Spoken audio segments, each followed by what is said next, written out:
also thank my colleagues here. I thank you, gentlemen, for testifying here today. And I'd ask my staff they'd put the map up here on the board. And if you would please, the technology folks, would you please play the shooter on roof behind President Trump angle video? And as we get this queued up and we start to play it, I'm gonna ask you some questions. I'm gonna start with you, Mr. Bongino. Trying through the question that I'm wrestling with, a lot of Americans are wrestling with, which is whether or not the failures here that we're all observing, everybody agrees there was failure, almost catastrophic failure, and certainly catastrophic for Mr. Comparator and his family. But was there more? Was there willful blindness here? So if you could cue up the video, that'd be great. They've got that queued up. If they don't, then I'm just going to go ahead and proceed. Great gentlemen. So we're going to bring him up for. Can we bring him up for a couple of minutes? You get ready, McCormick. You get ready. I'll get you up here. The world will see a vibrant Republican. See beyond the president, you can see the shooter moving across the roof. Now, I look at this as someone who is a prosecutor, had worked in the U.S. Attorney's Office, who worked in the Attorney General's office, not as someone who was a sniper like Mr. Mills or Mr. Crane, working in the Secret Service. But to be very clear, the perimeter, the building he shot from is outside of the perimeter. And the video we see, we can see him clearly just a mere 130 yards away. So here's the setup that I want to ask. I'm going to start with you, Mr. Bongino. Do you believe that you can just chalk up to mere incompetence that the Secret Service did not attend the 9 o'clock meeting for scheduling purposes? They literally just didn't attend. Can you chalk up, and just, I'm going to go down the list and just jump in. Can you chalk up to mere incompetence the conversations about the communications that we talked about before, where you didn't have a body present and they were using the cell phones, and they did not retrieve the radios, as Mr. Higgins has reported? Can you chalk it up to mere incompetence that they identified crooks about an hour ahead of time, and that the President Trump, was never removed from the stage? They didn't delay, they didn't hold him back, they didn't remove him from the potential danger. That the perimeter did not include the buildings around over here, and to the extent, should there have been a perimeter that was farther out, and to the extent that the perimeter wasn't farther out, that they at least make sure the building wasn't covered. Is that just incompetence? Is it just incompetence that there was no drone being flown and the drone was turned down by the Secret Service? Was it just incompetence that the shooter had a drone, as the FBI director testified in front of the House Judiciary Committee, that he literally had flying within a couple hundred feet of the stage the same day, mere hours before the shooting? Is it just incompetence, what we're hearing now about the whistleblower saying that there were no canines? Was it just incompetence that there wasn't sufficient policing along the security border? Was it just incompetence that there was allegedly an abandoning of the post due to heat? That there was supposed to be someone on top of the roof and that they didn't get on the roof because it was too hot? Is it just incompetence that there was additional security requests turned down, according to the memos that we saw out of Senator Josh Hawley, and encouraging agents not to request additional security requests?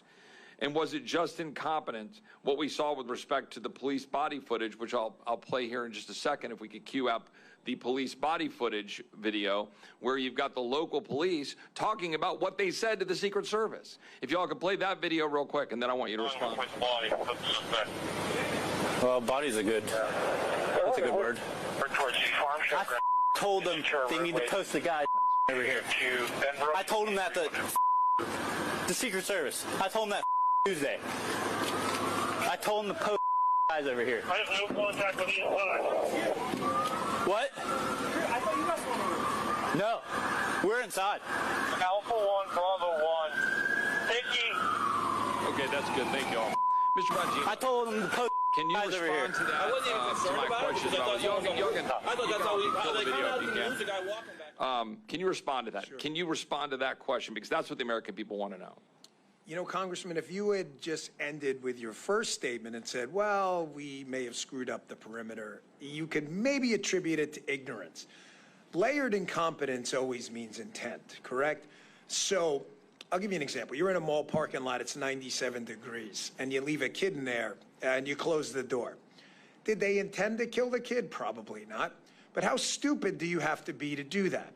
So in Secret Service training, you're basically taught a ring-based system, but don't think of it as rings. Think of it as a three-dimensional ring, like a bubble with rings. So you got this circle, but it's three-dimensional, above and below.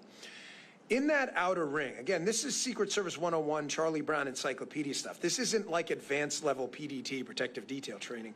In that outer ring, you have police officers. That outer ring is out to about 1,000 yards, which is about what a really technically proficient sniper can hit. Why was the perimeter set to, again, absolute total incompetence? But then factor in the other things, and I just want to add a few more. How is it that a counter surveillance unit whose actual job is to detect, to counter surveillance, that's what they do. They're the best at what they do. We asked the question during the conversation we had earlier. How is it that they missed this guy roaming around when the police officers, clearly using their good law enforcement instincts, said we've got a problem? The answer is because they weren't there. Is that incompetence, or is that shutting the door in 97 degrees with your kid there going, I just didn't know? How did you not have a roof line 130 yards away secured when you're taught day one in Secret Service training that the effective range of a really quality sniper is out to 1,000 yards? How did you not have a drone? That not only did you not have a drone, again, this is where we get to the shutting the door in 97 degrees and pretending you didn't know. It was offered. They offered you a drone. It's unforgivable. And just think of the rings quickly, and I'll wrap this up. So in the outer ring, you have police officers, you have counter surveillance, and you have a protective intelligence team. Protective intelligence team is trained to go and find threats. They miss them. There's no counter surveillance team. The cops catch it, but because the comms break down, they miss it. In that middle perimeter, you have what they call post standers. Post standers they're not DTD agents. They're field office agents. They're not Donald Trump detail agents. Those guys were not even Secret Service. They were HSI, most of them, who are great guys and fantastic. But that's not what they do. If you grab me as a former Secret Service guy and said, hey, Dan, can you go do a Homeland Security investigation? No, that's not what I learned. We are training Secret Service agents to do protection so we don't have to use other entities that don't do protection. So that's the middle perimeter. So that breaks down. The inner perimeter, as you just saw, and I'm glad you played that video, envision that as what we would call the shift, the body guys, right? He's got a shift around them and supervisors. Everyone missed that guy crawling across the roof when he defeated the external, the middle, and the internal perimeter. You shut the door in 97 degrees. I'm sorry. Layered intent, layered incompetence like that is absolutely intent. I've got another question on that, but I just want to ask you, Mr. Prince, real quick. Do you have a relatively short comment on that? Can you dismiss all of this as sheer incompetence? The question I want to have answered is if other counter sniper agents, officers, saw any person laying in a prone position with a rifle pointed at the President of the United States, do they have authorization to take a shot immediately, or do they have to get permission?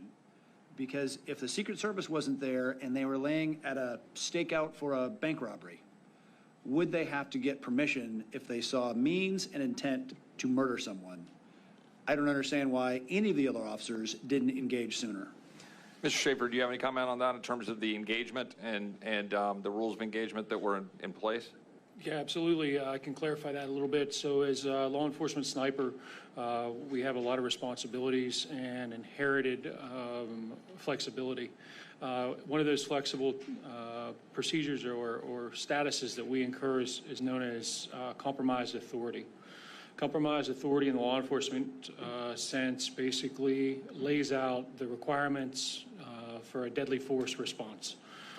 And in that point in time, based on all the prerequisites that were identified and all the checks in the boxes that were made, Mr. Crook sort of met that level or that threshold. I'll let some of the experts on that subject follow up on that. I think there's probably some more follow-up there. I just want to ask one last question, my last minute of time. Mr. Bongino, we talked about this before. I have seen credible information, the extent to which the shooter had significant explosives that were sophisticated beyond that you would expect some 20-year-old just to put together, and that he had sophisticated detonation devices on his person, or a sophisticated detonation device, and importantly, that his digital footprint is completely MIA, that his digital footprint is missing, and that how can a 20-year-old in today's time have no digital footprint? So do you have any thoughts on that, any comments on that? And that'll be my last question. Well, 4 years of doing protective intelligence investigations with the Secret Service, interviewed probably hundreds of people who have credibly threatened our protectees. I've never seen anything like it. If you would have told me it was a 60-year-old guy who had lived most of his life without a computer and for the last 10 years have been planning this, hard to believe but digestible. You're telling me a 20-year-old kid who's grown up in the digital era figured this out when he was, what, 13? To never get an online presence? We've seen nothing. Nothing. We're now 6 weeks in. There's not a Facebook photo. You know, it's incredible. We know every single thing about these shooting incidents when there's a political narrative to be had by the media and the other side. We do. You know who their high school girlfriend was. Sadly, you know everything about these people. We know nothing about this guy. And sophisticated explosives, we have this massive law enforcement bureaucracy. No one's got him with an online search history at a library saying, how do I build this? He's 20 years old. It just, again, it just defies logic. I can tell you, again, 4 years doing these exact investigations, never, ever seen or heard anything like this in my life. Gilbert. Thank you so much. We're now going to go into our second round of questioning. And again, I appreciate the panel and all that you guys have been providing in regards to expertise and on-ground truth realities. We're going to continue to move on, going back to the Honorable Andy Biggs. You're recognized for 5 minutes. Thank you. Thank you so much. I want to just try to hit some quick questions. When Mr. Schaefer, you were talking to us earlier about moving to texting. The counter snipers were texting. What does that do with your ability to stay on glass? Was a secondary or possibly even a third method of communication as it was utilized that day. The sniper teams in the law enforcement concept sometimes are not a team. Sometimes we're deployed into situations where we're a single operator. So we're not only responsible for the surveillance aspect of the service we provide, but also having that deadly threat ability on board. So that can be very distracting in that point in that day. That third level of communication would have pulled us away from our primary responsibilities to provide that deadly cover if needed. Thank you. And Mr. Prince, you mentioned security bubbles. And I want you to elaborate on that because we've talked a little bit about the perimeter. And the perimeter seems oddly narrow in this particular instance. Can you talk about security bubbles and the perimeters here? As Dan was talking, right, the normal of that bubble is out to 1,000 yards based on how far a capable sniper can take a shot. The fact is, clearly this bubble was less than 100 yards because they disregarded the industrial facility, the water tower, et cetera, and it speaks to the lack of seriousness of Secret Service leadership in how they were conducting these missions. I don't think they regarded Trump as a worthy protectee. They were doing the absolute minimum. And I say my greater concern is as you look at all the litany of failure is long and deep. And if it tips towards malice, that opens up an entirely different can of worms. Because it's hard to be part of a republic with people that actually want to kill you. Right. Political disagreement, fine. Sell it at the ballot box. But if people don't want to sell it at the ballot box, then it gets sold by a cartridge box. And that's a very, very dangerous road to go down. Right. And well, we could go on that. I know some of my other my colleagues might want to do that as well. But I want to get to one last point, and that before I run out of time, and that is another failure.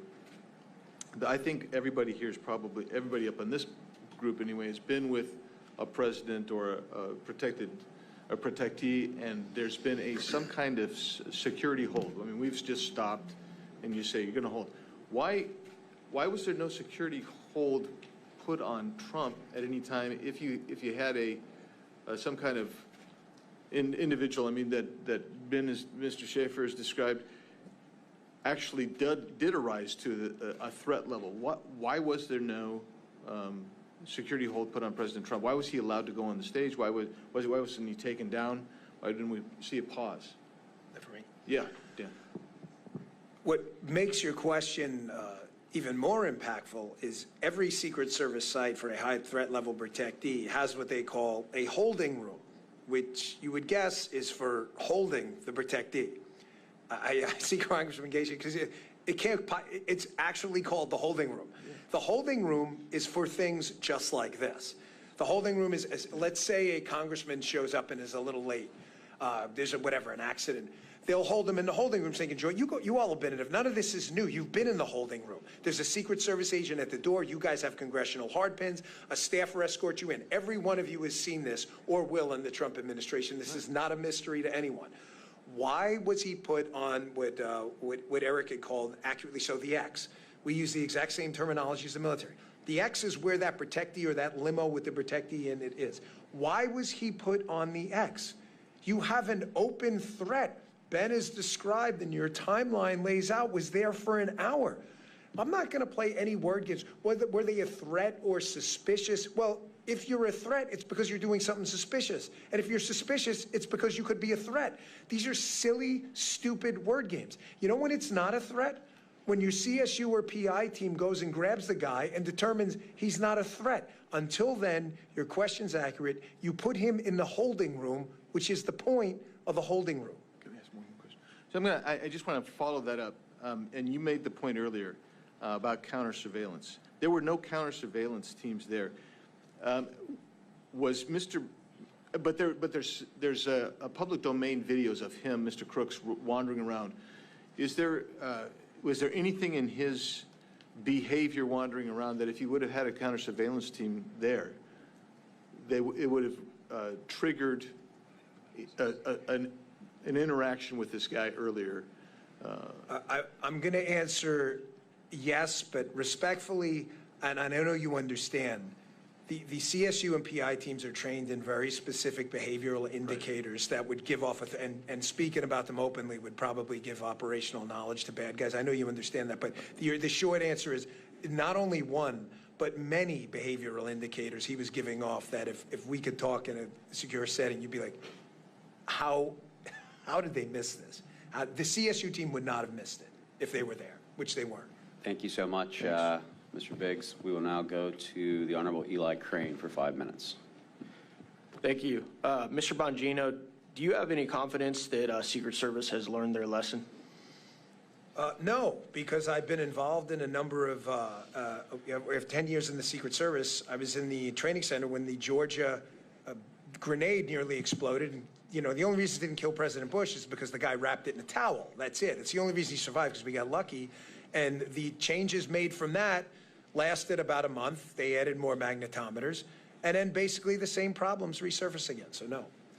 I want to read a text to you and see what your thoughts are on this.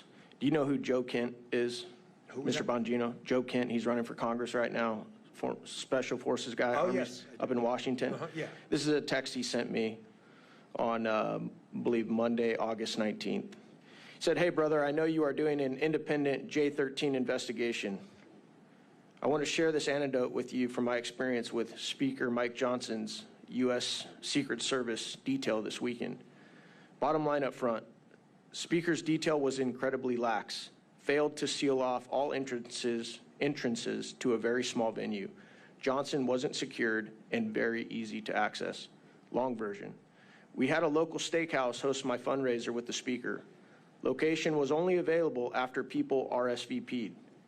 But the entrances to the steakhouse had Kent for Congress signs on the two entrances.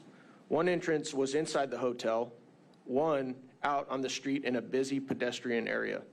I arrived about 45 minutes early to check out the venue and to make sure my team had stuff ready. I also wanted to see if the U.S. Secret Service had a checkpoint set up. I carry everywhere. I planned on leaving my pistol in a hotel room my team had there. I entered the hotel, followed the Kent signs into the steakhouse, and immediately walked up to the unsecured holding room the Speaker was in. He was on a call, so he did not notice me. Neither did any of his detail.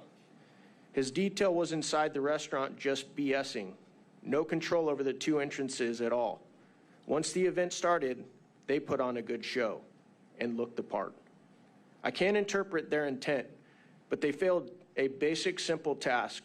Secure the two entry points a shocking level of incompetence.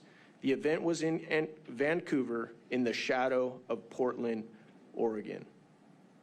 Mr. Bongino, is Speaker Johnson, what's his job? Well, that would be Capitol Hill Police, but it speaks to a larger issue with these security failures. What was mentioned about 3/4 of the way through that text, where everything becomes about optics. I'll give you just a quick example. You know, think about this. Why are Secret Service agents out there wearing suits? You don't see that with a lot of Israeli Shin Bet and others because the threat over there is existential every day. I mean, these are little things. You're worried about optics and what people look like, you know, red ties on agents and guys who've got their shoes shined when you're not worried about door kickers who are going to keep you alive. The good show part is a problem, and it's ubiquitous, whether it's DSS, whether it's Capitol, whether it's Secret Service. We have to start focusing on job tasks and not, you know, operational optics or who's got the freshly pressed suit on. These guys have to be out there ready to go into action and defeat that 15, 20-man Hezbollah team or group of Sicarios Eric's talking about before. This was a 20-year-old kid who broke them down. Can you imagine if they had detonated, taken out that fence line, and rushed a 10, 15-man team in there with rifles and heavy weapons? I think all of us on.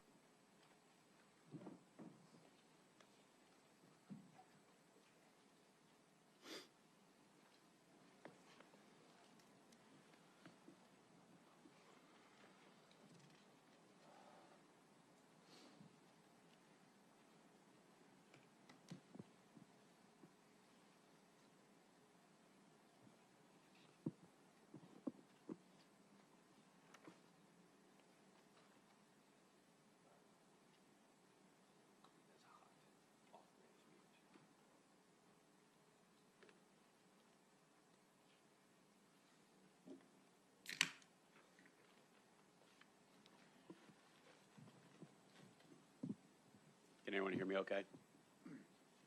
Check, check. So we're going to start off this forum and hearing. I want to thank our guests for being here today and our subject matter experts. I also want to thank Representative Bob Good for being in attendance. The purpose of this hearing is to ensure that we have the ability to ask the questions that are necessary to get transparency on the attempted assassination of President Donald J. Trump in Butler, PA on July 13th. In this hearing, we will identify a lot of the actual failures, but I will be first to tell you that given the fact of the untimeliness and which point this has been conducted, you will see at this stage where I think that criminal gross negligence and purposeful intent will be indistinguishable. There was a lot of things that we can point to as critical failures. As the United States Congressman for Florida's 7th District, I had conducted at least 1,000 of these advances in my lifetime with regards to the State Department and others. And I can tell you, having worked on a counter-sniper team, having worked on an advance team, that there are critical failures that need to be identified so that the American people can understand the transparency of it, but also to raise the questions and awarenesses of why. That is the intent of this entire hearing, is to get to the why, get to those who are responsible, bearing in mind, responsibility and accountability are two very different things. This is not an I'm sorry, I'll resign, I'm finished. This is a get accountability to pursue either purposeful intent or criminal gross negligence. The questions that we have to ask is, why was a venue such as the one selected not having the adequate security? Why was the higher vantage points not covered? Why was there not a either comparable or compatible communication system or a joint operations center established? Where was the security plan, the comms plan, the data range cards? Where was the actual overwatch? Where was the ground teams as far as their rates of instruction? And what was the tactical techniques or procedures that were to be utilized that would identify and mitigate all the existing threats? I think that this is just the start as we continue to unpeel the layers and layers of why was there not an early morning briefing with all to ensure communications and last-minute security plans? Why was this surveillance drone not utilized, even though it was offered? And who ultimately is responsible and will be held accountable for one of the truly most life-changing incidents for a lot of us, where we almost lost the former president of the United States. I think that it's easy to see why an independent investigation is needed. I think that we understand that if this was to have been conducted correctly, then July 14th, we would have had immediate subpoena to get the security plans, comms plans, the motorcade operational plan, the actual counter-snipers range fan data cards, and started questioning the individuals independently to do corroborations of fact-fiction boards to see what's going on. But we hope that with the continual failures within the federal government and the lack of transparency that's been provided to date, that this will help to be a benchmark of where we can move going forward to try and rebuild the confidence in your elected officials. That we will not hide behind low-level classifications, and that we will guarantee the transparency and accountability that the American people deserve. This panel that we have put together is also to acknowledge those who have paid the ultimate sacrifice.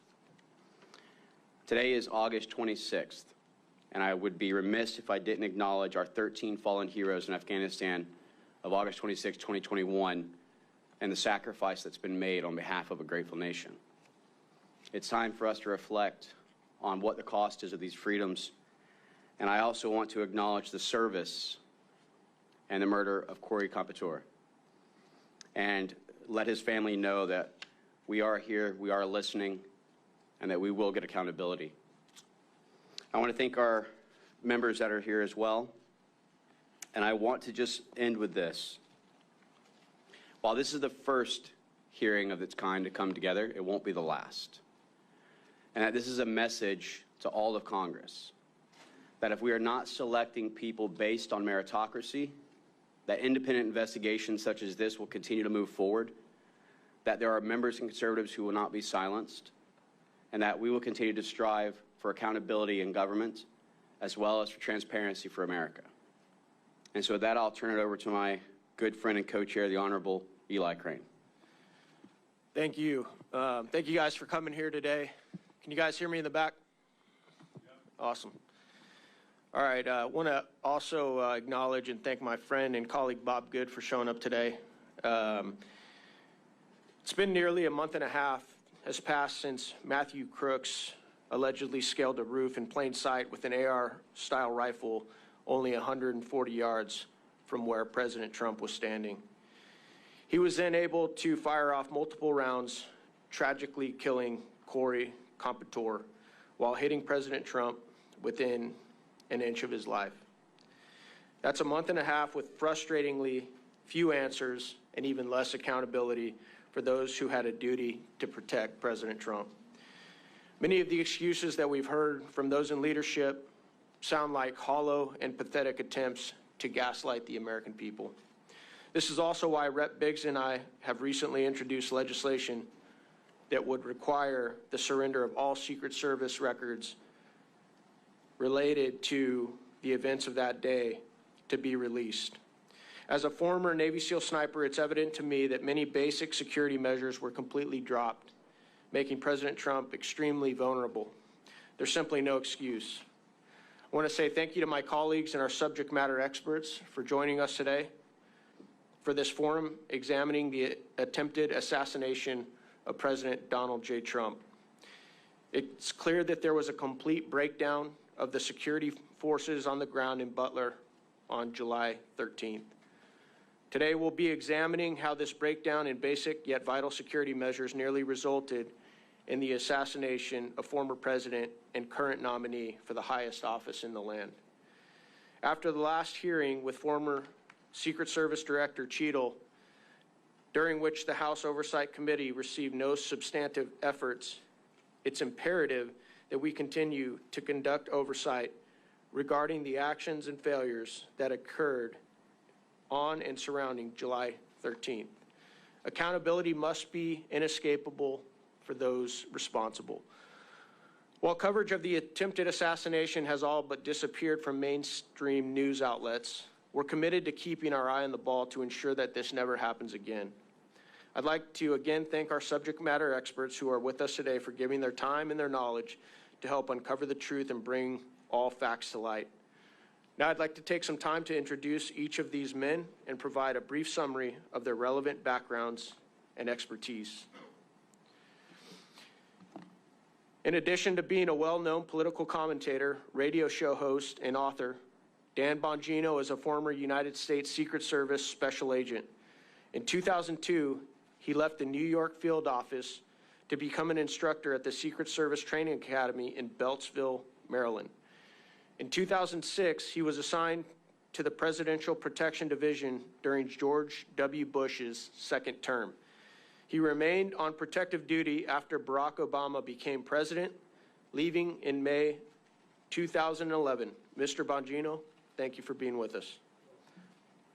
Eric Prince is an American businessman, investor, and a former U.S. Navy SEAL. Hoo-yah. He is best known for founding the private military contractor Blackwater.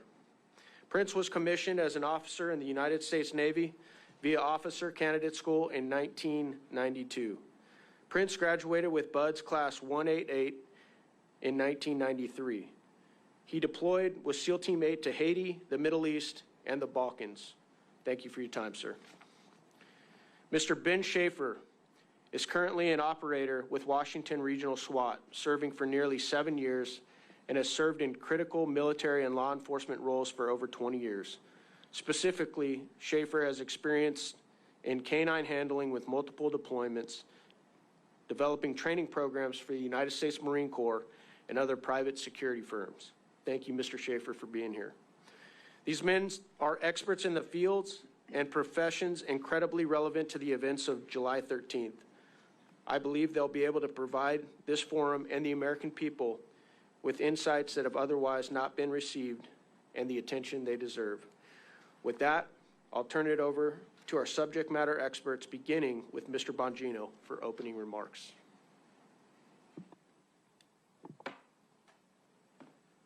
Well, thanks for your time. Thank you for doing this. Sound okay? Everybody hear me back there? Yeah. Great, fantastic. Listen, let's just get right to the point. This was an apocalyptic security failure. A man was murdered in front of his family. 3 people were shot on live television, including President Trump in the head, who came within 2 millimeters of having his head explode on national television in front of millions of people. There's no sugarcoating it. It's no time for BS. Unfortunately, as Congressman Crane and Mills both indicated, the story seems to have been vanquished to the phantom zone of media coverage. It's amazing how we're still talking about JFK's assassination, but nobody seems to want to talk about President Trump being shot in the head on national television, despite the fact that we have no answers. So I have 5 minutes, so I want to keep it quick, and I want to make 3 points. I worked in the Secret Service for 12 years. I loved it. I worked with some really amazing men and women who gave everything. I mean, a couple of them literally gave everything. I know guys who've gotten bizarre diseases overseas, like chikungunya fever and protection operations. Everybody gave a little bit of something in the Secret Service, and it was a real honor to say I was part of it. But they have 3 institutional problems, I believe, in the macro will help us get to the bottom of how this Secret Service... The catalyst in the destruction of our republic. World War I started with botched diplomatic security. The assassination of one party's leading candidate a mere 4 months before the election, at minimum, would have unleashed unimaginable chaos and violence. The cancerous rot of unaccountability has metastasized throughout our entire body politic.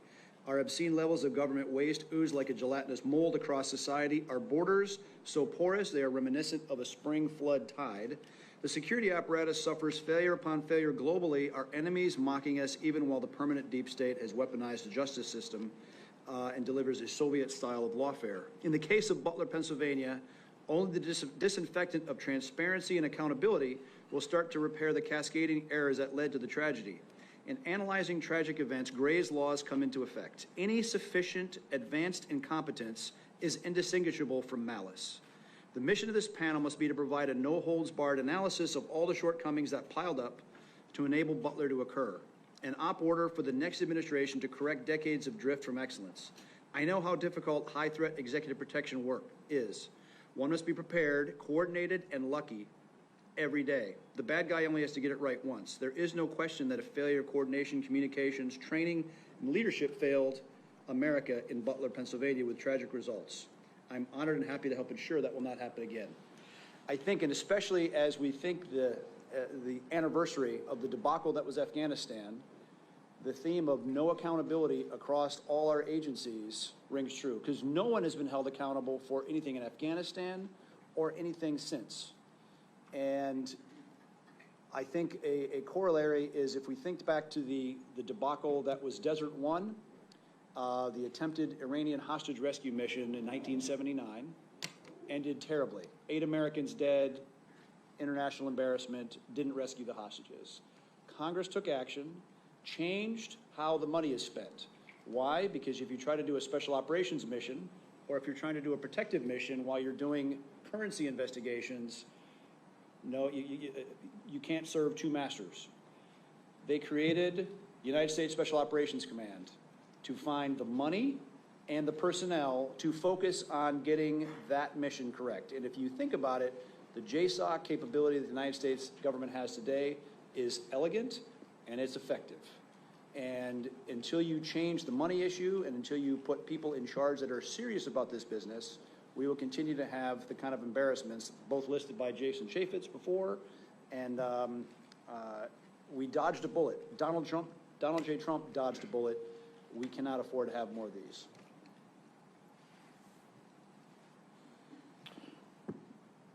Good morning. My name is Ben Schaefer. I'm a SWAT operator with Washington Regional SWAT Team. It was tasked for presidential support on that day. I just want to take a moment to thank everyone for the opportunity to be here today as you examine the assassination attempt on former President Donald J. Trump in Butler, PA. Before I begin, I feel compelled to also echo those condolences for all the victims that suffered that day and continue to suffer because of those tragedies. Since joining the Marine Corps in 2004, I've deployed, fought, and been recognized for exemplary service and performance in both Iraq and Afghanistan. I've provided security services to the President of the United States and other high-ranking members in the United States government. I've protected diplomatic persons, high-net-worth corporate clients, media personalities, investigative journalists, and the general public. I continue that work today as a SWAT team leader and executive protection specialist. I've been recognized on numerous occasions for my high level of professionalism, proficiency, and knowledge of all security measures while working in those fields. As I analyze what happened in hindsight and real time on July 13th, there's a few points that I'd like to talk or mention that haven't sat well with me or I haven't been able to reason. Part of that is in the communication conversation of what happened that day and the abilities or lack thereof. The ability to communicate quicker between agencies is definitely a shortfall. That was not optimized in what we'd normally see in a presidential support mission. This all led to an obvious delay in communication when we were beginning to target and respond to the threat that was Mr. Crooks that day. The lack of coordination between tactical element leaders in the Secret Service left ground elements in the dark and prevented necessary time to prepare for specific venue considerations and needs prior to that event. All Overwatch, sniper, counter-sniper positions should have had direct communication with each other that day at that entire rally. Some of the technical difficulties that have already been mentioned that I'd like to echo is the lack of drone coverage or drone overwatch that day, which left many danger areas exposed and severely, and I say that again, severely, impacted the ability to secure the venue and the event itself.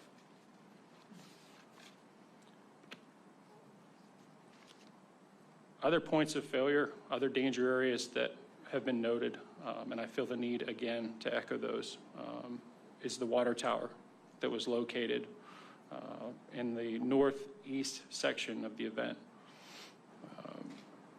That's a major, if not catastrophic failure to not identify that that is a elevated, optimal, and opportunistic place for anyone with any kind of knowledge to wreak havoc on that event. The tasks that day, broken down, included local law enforcement's responsibilities that include traffic, parking, and access were their primary roles. State law enforcement handled crowd control, medical support to those in need. Due to the temperature that day, there were a lot of heat casualties, a lot of heat strokes, a lot of heat stress-induced issues. The local counter-assault teams were to neutralize and mitigate any threat to the former president. Local SWAT counter-sniper teams were to scan and hunt for anyone deemed a deadly threat to any member of the crowd or the former president. In conclusion to what I have to say today, there's no question that there were critical failures during the Butler event. It is important that we learn how and why this security failure occurred so that we can better provide safety and security to those high-ranking officials and the general public in the future. I truly believe Americans deserve that. Thank you for your opportunity to testify before you today. Happy to answer any questions that you may have. Thank you so much. This forum having come to order, I want to remind everyone that we will be going in 10-minute segments. Should there be a need to have a second round of questioning, we will then limit the second round of questioning to 5 minutes each. The first person who will start this out is the Honorable Andy Biggs. Thank you, and thank you to everybody for being here today. Appreciate it. I want to start, if we're ready, if the video is queued, I want to show a short video, if we're ready. Stunning new video tonight showing the moment Donald Trump's would-be assassin climbed onto the roof of that building just 2 minutes before he opened fire. Yeah, look, there he is. You can hear bystanders desperately trying to alert police. Authorities now using that video as part of the investigation. Walk us through what you were seeing in the minutes before the actual shooting happened. Well, there was a lot of people around the building that were complaining about some guy crawling up the building and then crawling up the roof. Gentlemen, so we're going to bring him up for can we bring him up for a couple of minutes? You get ready. I'll get you up here. The world will see a vibrant Republican. Look, they're all pointing. The Atlantic, maybe the Pacific. Yeah, someone's on top of the roof. Look. There he is right there. Right there, you see him? He's laying down, you see him? Yeah, he's laying down. And look what happened to our country. Probably 20 million people. And you know, that's a little bit over that chart. That chart's a couple of months old, and if you want to really see something that says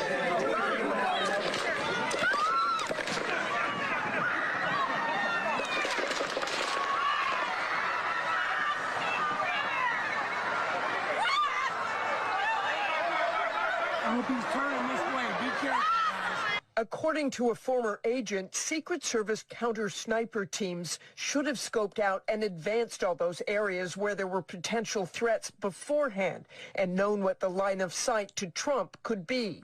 The fact that somebody was able to get within 200 yards with a rifle and be on an exposed rooftop, be seen by other people there, be seen by where it should have been cameras and drones and many other things in place. To watch for that, something broke down. That shooter with that rifle should have never been that close to the former president of the United States at a venue like this. Thank you for showing that video. Appreciate that. And so we've seen aspects of those videos because those are public domain videos. One spectator was killed, and we express condolences to his family, Corey Comprador. 2 others were critically injured, David Dutch, James Copenhaver. And then narrowly escaping with his life was former President Trump. That's why we're here. And the timeline is probably too small for you to read, but I'm going to go over the timeline just briefly and with the experts here in just a second. But first, I want to acknowledge also our condolences to the 13 veterans killed in Afghanistan during that disastrous retreat. I also acknowledge Our colleague Bob Good's presence today, his interest in this, appreciate his interest in this. Our former colleague Jason Chaffetz and Mark Morgan, we appreciate all of you being here today. So let's take a look at this from the local perspective. Ben, thank you for being here. Let's talk about the communications. Let's just start there. Was there a central communications center in place? Yes, there were. That was provided by the Butler Emergency Services Unit. And typically, what, was the Secret Service, did they have a person on the scene, a decision maker on the scene in case an emergency happened? I believe that there were a Secret Service agent responsible for the scene. However, they were not, to my knowledge, co-located at the command center itself. And so I want to make clear. So who was present in the communications command center that might have made decisions for Secret Service? Secret Service, on my understanding, is that the information that was gathered by the command center, which would have been being operated by the Butler Emergency Services Unit and the commander in that capacity, he was responsible for relaying that information to a point of contact he had, and my understanding was that it was over a cell phone as opposed to in-person communications. Is that normal to have a cell phone communication, or is there usually a body there that can make a decision? In most security postures and events that I've been part of for these types of events, there is someone actually physically co-located for that reason. Due to the loss of cell phone service, which we experienced that day, a possible loss of radio communications that day. It's a very robust and fail-proof way to communicate because of the level of importance that's needed. Did you, let's put it this way, were radios and communication implements offered to Secret Service by the local operators? They were, yes. And what was the form of the communication? The form of communication would have been some type of encrypted law enforcement style radio. And do you know, did the Secret Service avail themselves of that? Did they obtain those radios? I believe they were offered, but I do not believe they were taken. So they did not utilize the preferred mechanisms of communication that was offered to them? That's correct. Let's talk timeline for a second. So if we look at this timeline, it indicates to us, let me go 5:10, at 5:10 p.m., the shooter is identified as a suspicious person near the AGR building. Does that sound right to what you're understanding of the timeline? Yes, sir.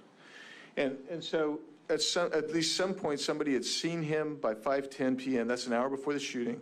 They adjudicated he was suspicious. And in testimony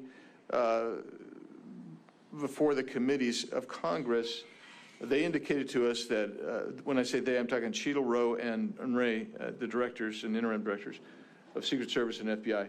They indicated to us that there's a distinction between a suspicious person and a threat. And so you have a suspicious individual, you have a threat, there's an interim category as well. What's that interim category?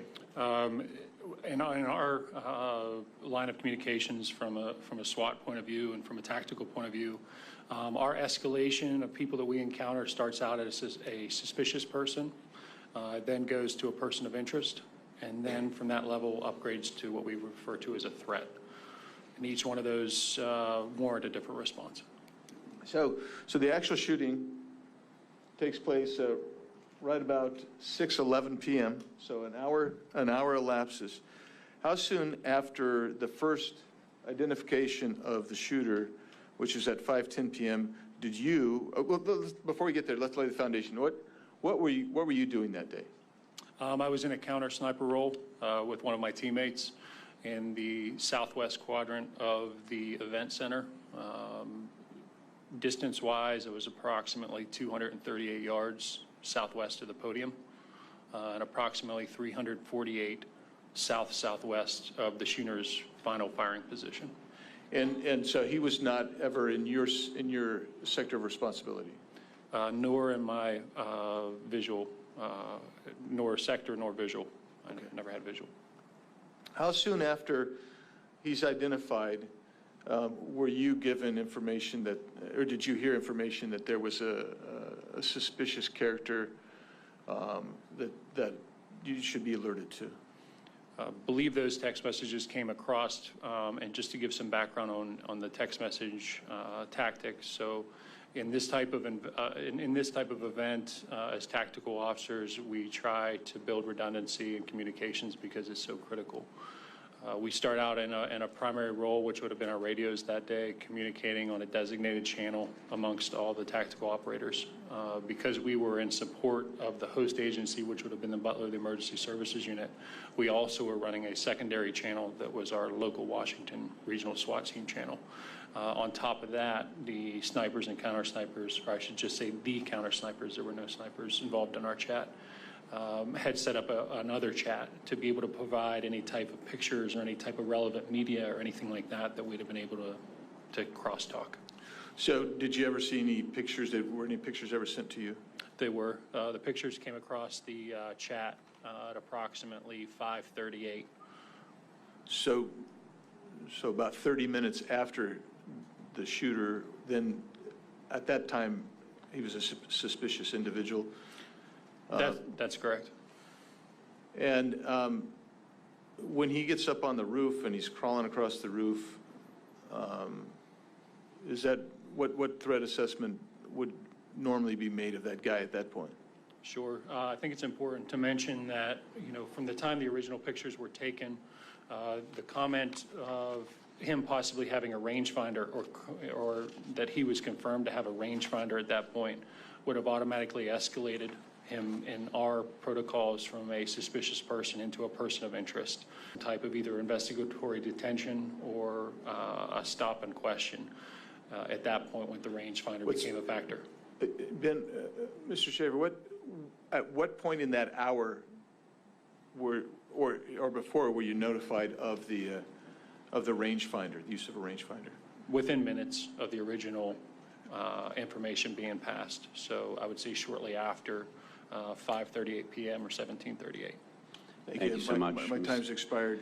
You'll bet. Mr. Biggs, Mr. Schaefer, thank you so much. At this point, we will turn it over for 10 minutes with the Honorable Eli Crane. Thank you. I'm going to start with you, Mr. Prince. I know you have a bit of a public profile, but I'm not sure everybody here understands the depth of your experience here. What was the name of the organization that you founded, sir? Blackwater. How many employees did you have at Blackwater when you ended up selling the company? At peak of about 3,500 Americans deployed, doing everything from very high-end executive security to aviation and training. 3,500. That's it's pretty large company. Brigade size. Yeah. With other protective companies that did executive protection around the world, how did you guys rack and stack? Were you one of the largest companies, one of the smaller companies? I'd say we were the largest doing that. We never really intended to be in the security business. I started after the SEAL teams and built a training facility. SEAL teams had been using private facilities since the 1970s, and no one had done one on an industrial scale. And started, and then as the demand signal of 2 wars and all the gaps created by trying to take a conventional military into a counterinsurgency created a lot of demand signal, and so we responded by providing a lot of executive security and ended up doing most of the diplomatic security work for almost 10 years. Yeah. Though there's some similarities between what the Secret Service does and what you had to do overseas, there are definitely some differences. Sure. Correct. In fact, we interacted with the Secret Service whenever the president or some other senior person was coming over. In fact, before we took over security first for Paul Bremer in Iraq, the Secret Service came over to do a study if they wanted to handle it, and they didn't want to touch it at all because they are used to being able to shut down everything and create their own bubble. You can't do that in an active war zone, so that job fell to us, and we grew into that. It was, and that expertise also led us to doing a lot of training for other State Department programs where we'd had at least a dozen countries send their Secret Service equivalents that protected their presidents, and whether that's Lebanon, Colombia, Taiwan, a lot of places with active threats and very active, whether it's Sicarios or Hezbollah, we prepped those units to face that kind of threat. And, you know, we did it, we did 100,000 missions. No one under our care was ever killed or injured. I want you to repeat that, sir. Did you guys ever lose a protectee? No, we did not. Thank you. You said something interesting on an episode of Sean Ryan that I saw a couple weeks ago. You said, it's in, you know, thank God it was a 20-year-old kid and not a 10-man Hezbollah team. Can you expound on that a little bit? Sure, because the fact that a 20-year-old kid could get his drone in the air, could get himself into a firing position only 140 yards away. 140 yards is point-blank range. My then 12-year-old son could have made that shot. Yep. And thank God that 20-year-old aimed at a headshot at President Trump, because if he'd aimed center mass, President Trump would probably be dead, because I don't think he was wearing plates. He wasn't wearing any kind of body armor that would have stopped that rifle round. And a 78-year-old man taking a gunshot wound to the upper chest is not going to go well. A Hezbollah team or ISIS or you name the terrorist organization that actually knows what they're doing would have been successful that day. And the Secret Service was nearly defeated by a 20-year-old, and we all, including Donald Trump, literally dodged a bullet that day. So I want to double down on that real quick. In your opinion, in your professional opinion, is the Secret Service in its current form and leadership able to stop a threat like that? President Trump was definitely deprived of resources that day for whatever their political reason. They had 1/3 the amount of agents covering him as were covering Jill Biden in the same region at an indoor event. She had 12 post holders covering her. Again, no statutory or constitutional authority for the First Lady. Donald J. Trump was awarded, had 4 Secret Service agents assigned. And I think even when you look at the debacle of a failure of the advance team to actually secure the perimeter and to deny the obvious sniper hotel locations where a bad guy is going to set up from, to the complete lack of coordination and communication, not communicating with the local law enforcement, not taking the radios of local law, come on, to even when shots were fired, the clumsy, unprofessional way of getting the protectee off the X. There was catastrophic failure across the entire enterprise. Thank you. Mr. Bongino, I want to turn to you real quick. As somebody with a lot of experience in the Secret Service, is it correct, sir, that you, at this point, have members of the Secret Service whistleblowing and calling you right now to talk to you about the culture of the Secret Service? There are so many. It's getting to the point now where I thank them and say, but I've already heard that from 10 other guys.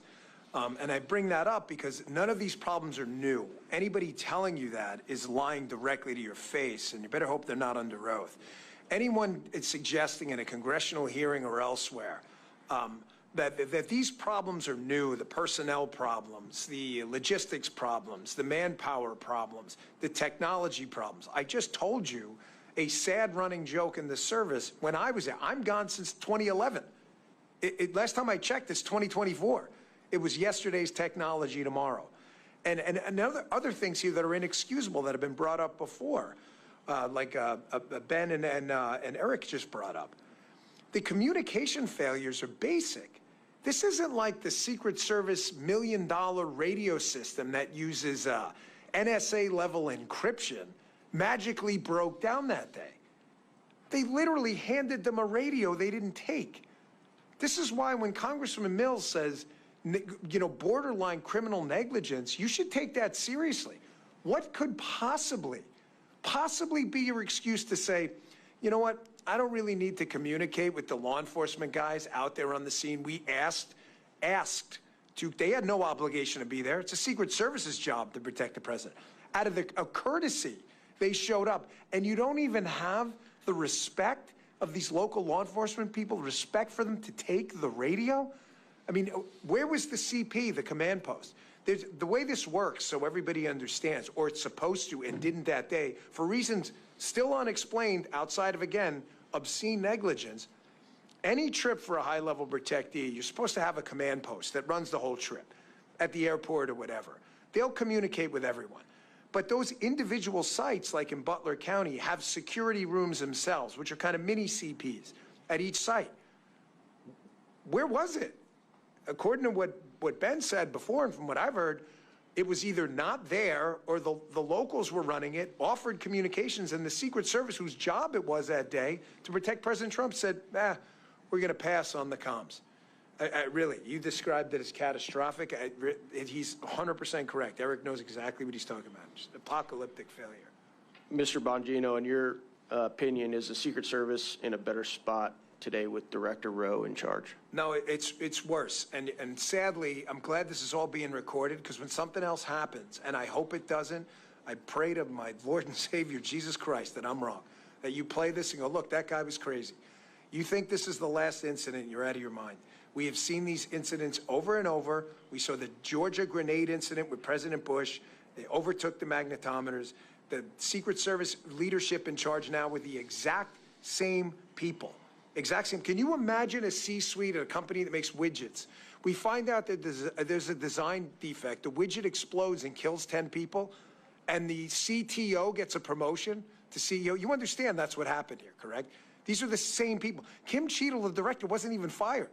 She was allowed to resign. She'll go get some cushy job somewhere, and her deputy, who is one of the guys behind these stupid waste of time things like agents wearing red ties on the detail, because this actually happened, by the way. These people will tell you this under oath if you get the right people. He was concerned about the tie color of the agents on the detail because it seemed to imply he supported President Trump.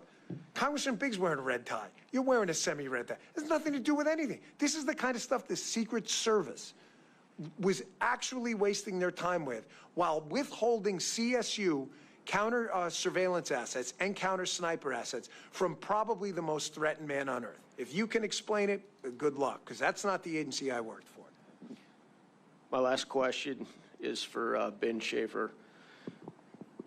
In your opinion, Mr. Schaefer, why were counter snipers in AGR that had access to the entire building, from what we've been told, not able to see crooks crawling up the roof when we've seen several videos from the ground level taken by bystanders and individuals not even tasked to be doing security were able to photograph crooks wearing no camouflage, crawling on a white roof? Why were the snipers, the local snipers, not able to see crooks and dispatch of him?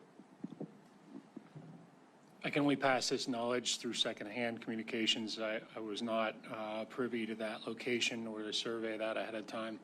Although I have spoken to those individuals that were placed in that room that day, based on the depth of the room, their placements, and the limited field of view that those windows provided. They were pretty narrow, as most standard residential windows are held. The angle was too hard for them to see that far to their east, which if they would have been facing south. Thank you so much. Appreciate my colleague Eli.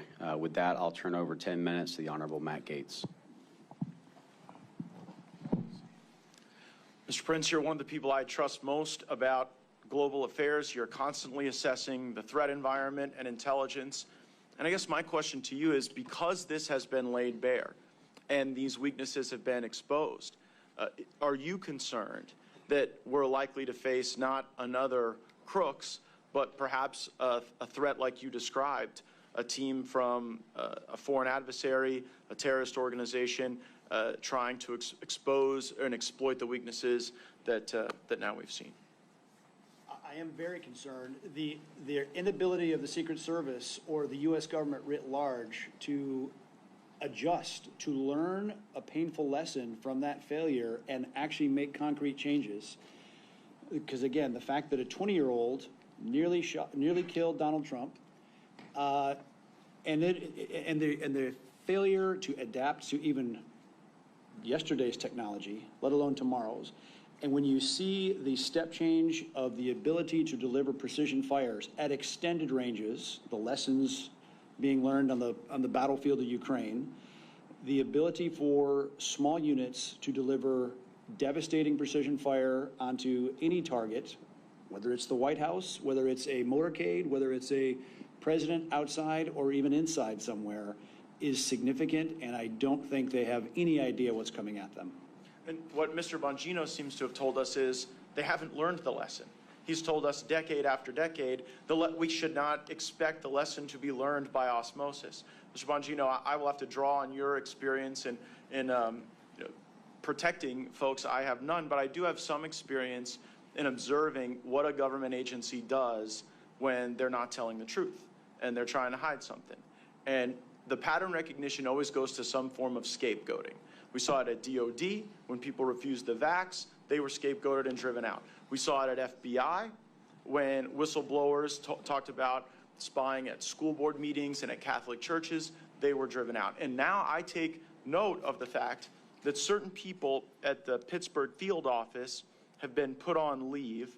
And I've also seen the story change where initially the Secret Service was blaming folks in local government, and then there was admission that there weren't appropriate responses to requests for additional manpower. So what I'd really like to do with you is bring us into that process, because Senator Hawley now has a whistleblower saying there was a manpower request that was coming out of Pittsburgh, and headquarters Secret Service was putting downward pressure on the local agents to try to reduce the intensity of that manpower request. So give Congress a little sense, how does that get developed? And then what should we think about the fact that someone is saying that headquarters was trying to get people to not make requests of enhanced protection? Well, I can give you an example from personal experience. I saw Senator Hawley's tweet. The Secret Service is going to rely on this and what they're trying to do now, and you're accurate in your analysis about how this cover-up is starting to work. What they're going to say is, well, there was no real formal request made. Here's an example, and then I'll tie something to something that happened to me. Imagine you're working for a company, a public company. It's actual accountability, stock will tank or whatever. You can't make products that'll kill people. You'll go out of business. If you do, there's a penalty. But imagine you're told by your safety guy, you're the CEO, and your chief safety officer says 50 to 60 times, hey, again, this widget has a defect, and if we put this out, it's going to kill someone. And it's clear after the 50th time that the CEO doesn't care. So at the 51st time, you tell the product blows up, the CEO's going to say, well, he didn't tell me yesterday. Well, he didn't tell you because he told you 50 times before and you ignored him. So what they're doing now is Ron Rowe, the acting director, who is the deputy director, the number 2, who is unbelievably, again, got a promotion out of this. A guy was murdered and someone got promoted, which is obscene and disgusting. He is part and parcel to this whole day-to-day ADPO, Assistant Director, Protective Operations, Deputy Director, Director chain that makes management decisions. When they tell you early on, we are not doing this for President Trump, Congressman. We're not doing counter-sniper teams. We're not doing CSU.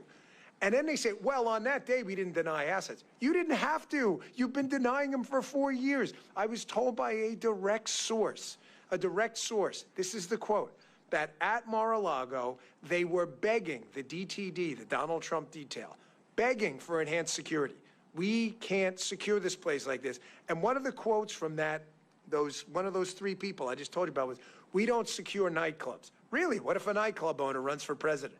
You don't secure you secure whatever the hell they tell you to secure. That's not your job.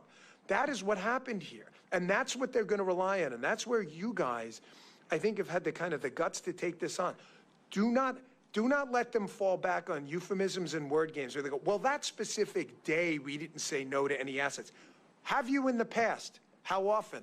Matter of fact, how many counter-surveillance teams have you actually dedicated? What percentage of Trump sites? How many CS teams? There's a story out there that was the first time counter-sniper Secret Service assets were ever used at a Donald Trump site? So you're telling me your most threatened protectee had no professional Secret Service Overwatch? As Ben showed, these guys are more than skilled and competent. They don't need the Secret Service to tell them how to do their job. I think that gets to this intent question that Congressman Mills framed up perfectly at the beginning of our discussion.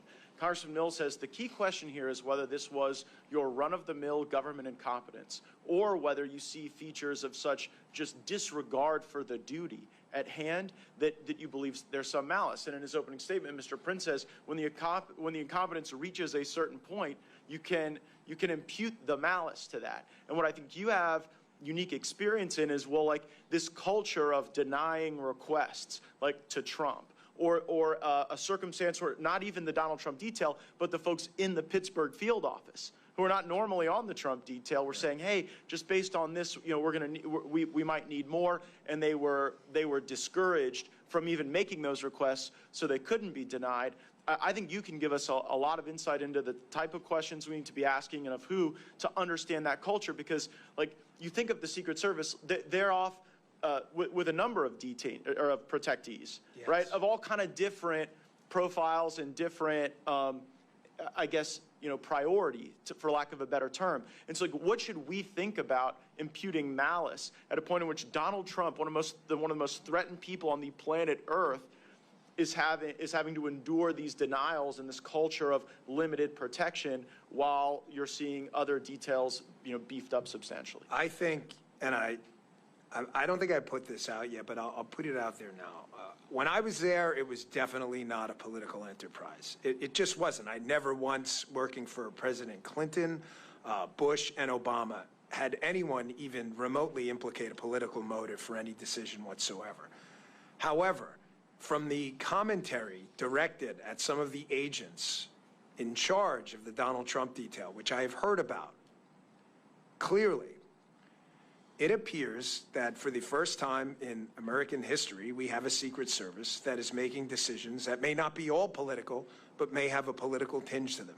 So what you're saying, I would love to say, Congressman, that's the craziest thing I've ever heard. But I tell you with a pure heart, and I'm being absolutely candid, I have no skin in this game. I don't work there anymore. I am not their PR guy. I run my own business.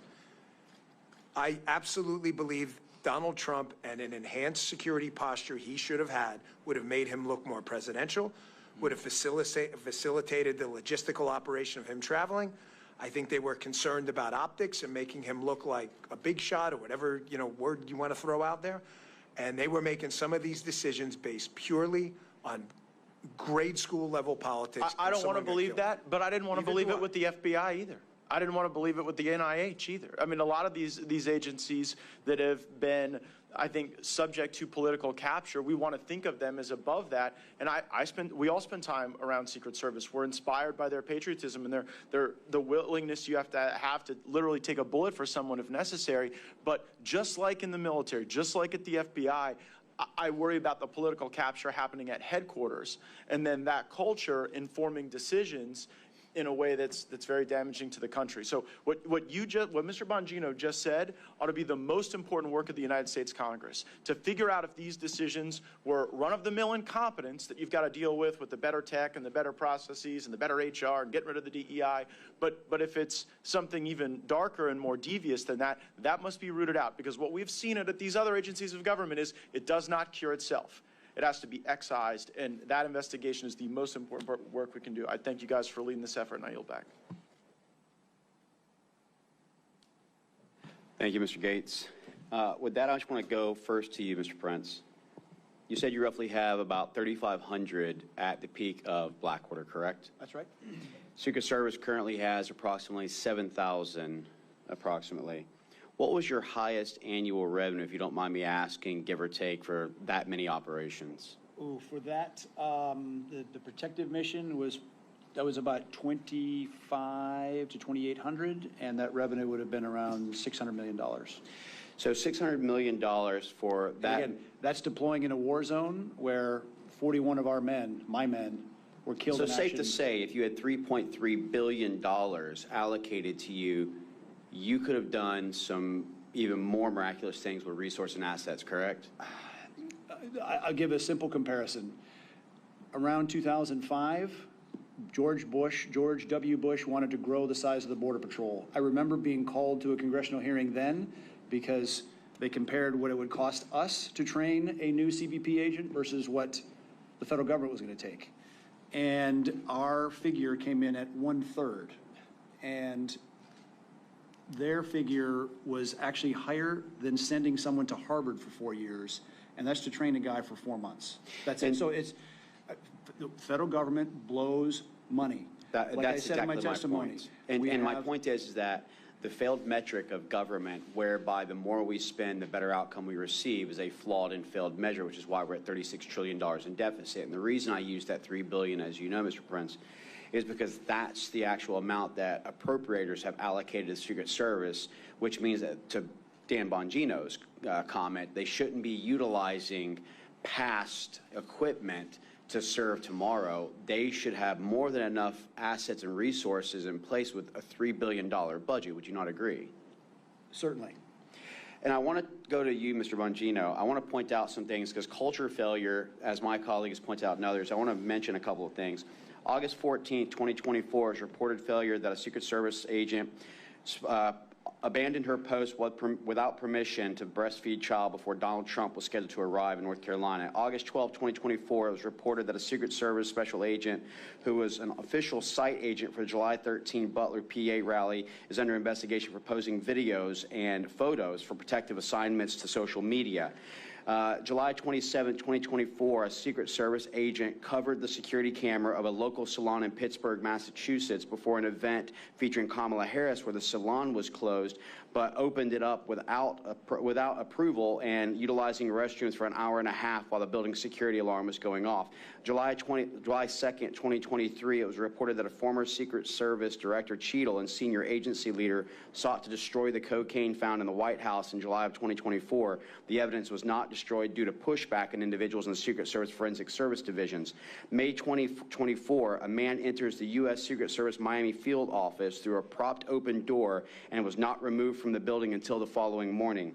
April 24, 2024, a special agent assigned to Harris's detail had a mental breakdown where the agent is reported to have physically attacked the commanding agent in charge at the base after verbal disputes with other agents. Sometime during 2023 and 2024, at least 2 people breached President Obama's Hawaii residence. Though the president wasn't there at the residence, his 2 daughters were on premise at the time. April 2023, a drunken intruder entered the home of National Security Advisor Jake Sullivan in the middle of the night. The man was able to gain access to Sullivan's home despite 24/7 Secret Service protective services in Sullivan due to the sensitive nature of his position. Now, I want to go back to a comment that you made, Mr. Bongino, where you said none of these problems are new. I think just the list of those that I've just mentioned shows that this is not a new problem, but has existed for quite a while. And with a $3 billion annual budget, I would think that we would start evaluating those mistakes to make those corrective actions. Would you agree with the things that I've listed, with the budget that is allocated, that there should be a much better provision of security for protectees than what you're seeing today? Oh, there's zero dispute about this. You know, Mr. Prince's company had accountability. People fire him and find a new company if he lost a protectee. You can't fire the Secret Service. 18 U.S.C. 3056, they're obligated to protect him. The Secret Service has a culture problem, Congressman. I was an instructor in our training academy in Beltsville, Maryland for 3 years. I ran operations over there, taught investigations over there, spent a little time in the Control Tactics Unit. I was there for 3 years. Unfortunately, I can't count on one hand. I would need probably 2 and toes as well to count how many agents who could not meet even basic protective functioning skills and criminal investigative skills, but who met other criteria completely irrelevant to job performance, who were pushed through and told with a wink and a nod, this woman or man needs to graduate. Well, why? They're clearly incompetent. Every instructor who's encountered this person has said this person's incompetent, to the point where in judgment drills, they're killing the protectee in the judgment drills. That's kind of not what we do. You're not supposed to shoot the protectee yourself in a simunition drill. And you would say things, you would hear things, excuse me, from special agents in charge, and I encourage you all to look into this, how the training center works and how they graduate students, where they would say, well, that person files a lot of complaints, like EEO complaints. Okay, well, are they real? That sounds serious. Sounds like a serious thing to me. I take that stuff seriously. And they would say, well, they file them enough that it's become a nuisance and they're not really legitimate, but because this person files a lot of complaints, we need to graduate them. Some of those people now, matter of fact, not just a few, but many, are out on protective assignments now. And again, this so what is you're saying is that DEI plays a major role, not meritocracy, with regards to the current culture that has been fostered. No, not a. No, the major role. The Secret Service right now is dominated by DEI. It's not a role. It's the role. You ask agents on the president. And I think that everyone's heard me say before, DEI equals DIE. You know, DEI stands for didn't earn it. And well, we need to be very cautious in how we do this. Ask his family. Correct. I just want to move on briefly with the time. Mr. Schaefer, I just need you to kind of confirm the no's. And when I say confirm the no's, you'll understand. Didn't take the communication platform that was given by local forces, correct? That's correct. Didn't take the surveillance drone offered by local forces, is that correct? That is correct. Didn't show up for the morning briefing to ensure that last-minute planning could be accounted for? That is correct. Didn't take any necessary measures to talk to the Kubota dealer, who was 400 yards away to the 12 o'clock direct line of sight, to even see whether or not they could gain access to that rooftop or talk to the owner? That is correct. Did not access the water tower, which has the highest vantage point, and provide oversight that would have also looked at the AGR building? That is correct. You know, I'm looking at all this and I'm noting a lot of no's, of things that didn't happen. And unfortunately, because we've allowed this to go on for weeks and weeks, we're now going to be faced with the fact that they're going to be memorializing all these documents to reflect July 9, July 10, July 11, dotting I's, crossing T's that wasn't actually going forward. Now, I want to ask you something, Mr. Prince, because you know this all too well about counterterrorism operations. We know for a fact that we have an open border with roughly 10 million people that's come across. We know that cartels are cheering on President Joe Biden as the employee of the month every single month. When you think about 2018, where we had $500 million in revenue from cartel to now $13+ billion in revenue. If you knew a president was coming in that would put things like remain in Mexico back in place, secure our borders, and cut your revenue, you have the training, you have the assets, you have the revenue, would you deem that person as a threat and want to take that individual out? It's a very simple answer, because you can see what they did in the last Mexican election that just happened a few months ago. They killed 27 conservative candidates, assassinated while campaigning. And noting that you had the successful counterterrorism operation that eliminated the shadow master, Qasem Soleimani of Quds Force, as well as for Abu Mahdi al-Mohandes, who led the Iranian proxy militias of Iraq, would you deem that as them declaring a fatwa to increase your threat profile as an individual protectee? Certainly the Iranians would see it as a risk worth taking. And you also note that a question that needs to be asked of the FBI is that on July 12th, a 46-year-old Pakistani male named Burjan was actually captured, who had also plotted assassination against President Donald J. Trump and 35 elected officials. The question is how did you think an individual who's on a terrorist watch list, landed in Houston, Texas, was questioned by the FBI, and I would love to hear his answers because they must have been spectacular, and then released, noting that this individual flew from Pakistan to Iran for 4 days prior to this? Would you note that as very questionable? Again, you can put him in the long list of other people that don't belong here, that our federal government is failing to do their job. Thank you. With that, I have run out of my time. I will now hand it over to the Honorable Chip Roy for 10 minutes. I thank my friend from Florida, Mr. Mills. I thank my colleagues here. I thank you, gentlemen, for testifying here today. And I'd ask my staff they'd put the map up here on the board. And if you would please, the technology folks, would you please play the shooter on roof behind President Trump angle video? And as we get this queued up and we start to play it, I'm gonna ask you some questions. I'm gonna start with you, Mr. Bongino. Trying to through the question that I'm wrestling with, a lot of Americans are wrestling with, which is whether or not the failures here that we're all observing. Everybody agrees there was failure, almost catastrophic failure, and certainly catastrophic for Mr. Comparator and his family.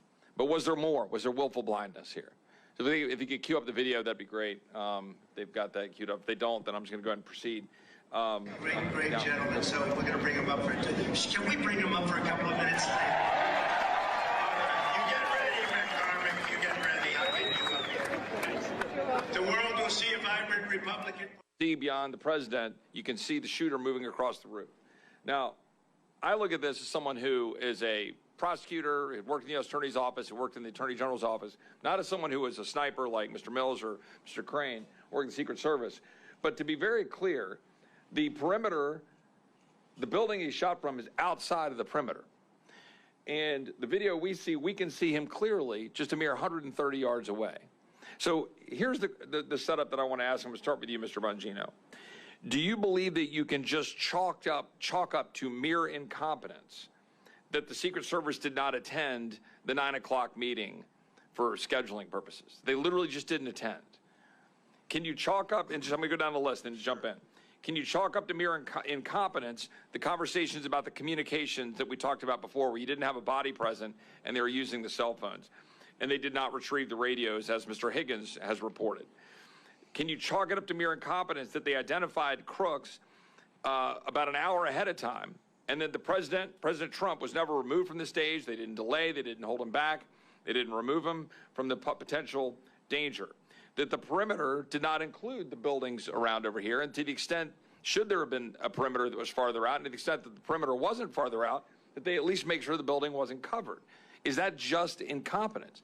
Is it just incompetence that there was no drone being flown and the drone was turned down by the Secret Service? Was it just incompetence that the shooter had a drone, as the FBI director testified in front of the House Judiciary Committee, that he literally had flying within a couple hundred feet of the stage the same day, mere hours before the shooting?